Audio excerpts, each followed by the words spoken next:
Massica, bonjour. Bonjour. Vous êtes adjoint à la maire de Paris en charge des questions d'urbanisme et d'architecture, du Grand Paris, du développement économique et de l'attractivité depuis 2014. Et j'ai aujourd'hui le plaisir de vous interviewer sur la question de l'innovation et de l'économie numérique dans la ville de demain. C'est en effet le thème autour duquel la chaire Immobilier et Développement Durable a orienté ses recherches cette année, notamment à l'occasion de la parution de notre 4e cahier, dont vous êtes l'un des intervenants et qui paraîtra au MIPIM 2016. C'est aussi un thème important pour la mairie de Paris, puisque depuis 2 années, vous menez une politique active afin de favoriser le développement des start-up dans la ville de Paris. Alors ceci m'amène à ma première question. Paris vous semble-t-elle mériter le titre de leader mondial de l'innovation ? Oui, enfin ça peut toujours paraître un peu orgueilleux ou même pire de dire cela, mais je pense que depuis quelques années maintenant, nous avons investi de façon significative dans tous les aspects de l'économie de l'innovation pour faire de Paris justement un hub mondial de l'économie de l'innovation. Vous savez, l'innovation, ce n'est pas que les startups, même si bien évidemment les startups, c'est extrêmement important dans l'innovation, et notamment l'innovation telle que nous la connaissons aujourd'hui dans le domaine du numérique ou dans le domaine de l'écologie ou dans le domaine des biotech. Mais l'innovation, c'est aussi quelque chose qui concerne les PME et les grands comptes, les grands groupes, parce que c'est un état d'esprit, et il y a quelque chose qu'on appelle l'innovation ouverte, qui est un des éléments vraiment nouveaux de cette économie du XXIe siècle. Et l'innovation ouverte, c'est quoi? C'est l'idée que les entreprises ne peuvent pas faire de la R&D toutes seules dans leur coin, comme c'était le cas à une certaine époque, à la fin du XXe siècle. Parce que justement, l'innovation est tellement protéiforme, il se passe tellement de choses dans le domaine de l'économie numérique, dans le domaine des nouveaux modèles économiques, je pense notamment à l'économie du partage ou l'économie circulaire, qu'il est indispensable de développer une innovation partenariale qui est le socle, en quelque sorte, de ce que l'entreprise privée va faire ensuite au-dessus pour développer ses brevets et développer une innovation plus propriétaire. Et donc, être un leader mondial dans l'économie de l'innovation, pour Paris, ça veut dire être capable à la fois de fournir tout ce dont les acteurs de l'innovation ont besoin, que ce soit les talents, les formations, les services, et puis aussi de permettre d'être un peu une plateforme qui permet à tous ces talents, qu'ils soient dans des startups, dans des grands groupes ou dans des PME ou dans des laboratoires de recherche, de travailler ensemble. Et c'est ce que nous avons essayé de faire depuis maintenant plusieurs années. On a commencé même sous l'ancienne mandature avec Bertrand Delanoë. On a accéléré et on a transformé tout cela avec Anne Hidalgo. Mais maintenant, on peut dire que très certainement, sur la carte du monde, Paris est repéré par tous les investisseurs et par tous les talents comme étant un lieu où quelque chose d'important se passe dans l'économie de l'innovation. Alors en termes justement de territoire, pour accompagner ces entreprises, est-ce que vous pouvez nous parler un peu plus spécifiquement de l'Arc de l'innovation ? Oui, alors l'Arc de l'innovation, c'est une initiative de la mairie de Paris, de la maire de Paris, qui a été proposée à un certain nombre de partenaires de l'autre côté du périphérique.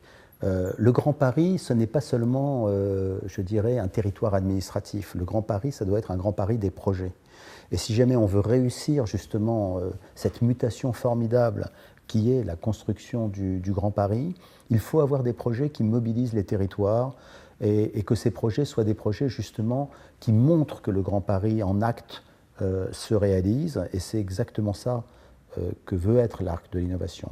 L'Arc de l'innovation, c'est l'idée que le développement des territoires de part et d'autre du périphérique, notamment dans les zones qu'on appelle les zones difficiles ou les territoires politiques de la ville, enfin bref, il y a toute une terminologie qui permet de dire que ce sont des territoires qui sont économiquement moins développés que l'ouest parisien. Dans tous ces territoires, il y a une dynamique qui s'enclenche autour justement de cette nouvelle économie. Et cette dynamique, on doit l'accompagner et la conforter. Et comment est-ce qu'on l'accompagne et on la conforte? D'abord en ayant des projets communs de part et d'autre du périphérique, avec Pleine Commune, avec Seine-Amont, avec tous ces partenaires que sont les grandes communautés d'agglomération du nord, de l'est et du sud parisien.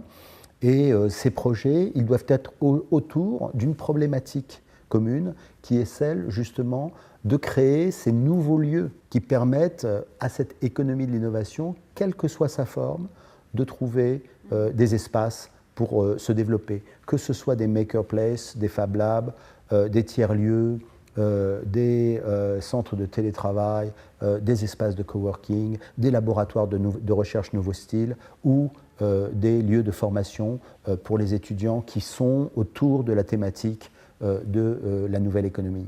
Alors justement, on vient de voir les lauréats des projets innovants Réinventer Paris. Oui. Qu'est-ce que vous retirez de cet appel à projet ? Réinventer Paris, vous savez, ça a été une intuition en tout début de mandature qui a consisté à se dire il faut un partenariat entre les acteurs de l'immobilier du secteur privé et les acteurs publics, tels que la mairie de Paris, d'un genre nouveau. Pourquoi d'un genre nouveau ? Tout simplement parce que aujourd'hui, il n'est plus possible de construire la ville comme on la construisait auparavant. Comment est-ce qu'on la construisait auparavant ? Eh bien, on avait vraiment deux grandes catégories de bâtiments. Il y avait des bâtiments qui étaient pilotés par la ville, les équipements publics, sur lesquels il y avait parfois des efforts qui étaient faits en matière d'innovation. Et puis, il y avait les bâtiments qui étaient vendus par la ville, ou les espaces, les lots, les terrains qui étaient vendus par la ville à des promoteurs, et ça, c'était vendu au plus offrant. Réinventer Paris, ça a consisté à dire on peut trouver une nouvelle façon de travailler avec le secteur privé en leur proposant eh bien, de leur attribuer des sites, que ce soit des bâtiments à rénover ou des terrains, non pas parce qu'ils proposent le meilleur prix, mais parce qu'ils proposent le projet le plus innovant. En fait, c'est ça l'idée fondamentale de Réinventer Paris, et ça a eu un succès absolument formidable, un succès international. Il y a eu 815 projets qui ont été plutôt déclarations d'intention, 370 projets, 75 finalistes, pour, en fin de compte, un résultat qui est vraiment bluffant, parce qu'il y a des propositions, aussi bien dans le domaine de la végétalisation de l'agriculture urbaine que dans le domaine de la performance énergétique, que dans le domaine des nouveaux matériaux, des nouvelles manières de gérer les chantiers, ou bien évidemment des nouveaux usages, parce que c'était quand même ça le principal challenge, le principal défi. Les nouvelles façons de travailler, nouvelles façons d'habiter, nouvelles façons de commercer, eh bien, tout cela se retrouve aujourd'hui dans Réinventer Paris, un livre qui fait près de 900 pages, qui présente les 370 projets. Et donc, nous savons qu'il y a là un formidable potentiel justement de transformation de cette ville. Les projets qui ont été sélectionnés se feront.